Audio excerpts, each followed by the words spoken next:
আসসালামু আলাইকুম viewers, welcome to my channel best cook recipes. আজকে তৈরি করে দেখাবো ইফতার স্পেশাল কলিজা আত্মা ঠান্ডা করার মতো লাচ্ছি। সারাদিন রোজা রাখার পর এক গ্লাস লাচ্ছি খাবেন, আপনার ক্লান্তি দূর হয়ে যাবে। তো চলুন এক চুটকিতে তৈরি করে দেখাচ্ছি লাচ্ছি। লাচ্ছির জন্য প্রথমে লাগবে আমার দই। আমি এখানে 3 কাপ মিষ্টি দই নিয়েছি। দইগুলোকে ব্লেন্ডারে জারে তুলে নিয়েছি। অ্যাড করছি 3 টেবিল চামচ চিনি। তবে চিনিটা আপনাদের পছন্দ মতো বাড়িয়ে কিংবা কমিয়ে দিতে পারেন। অ্যাড করছি 2 টেবিল চামচ গুঁড়ো দুধ।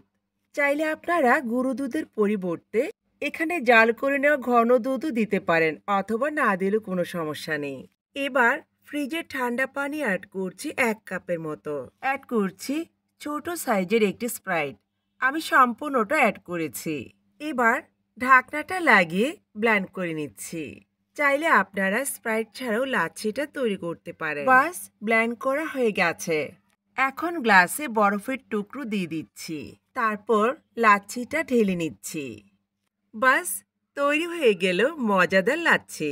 এই লাচ্ছি ইফতারের জন্য ফাটাফাটি একটি আইটেম। এবার আমি দুটো গ্লাসে দুটো স্ট্র বসিয়ে দিলাম। বাস, কত সহজেই তৈরি করে দেখালাম মজাদার লাচ্ছি।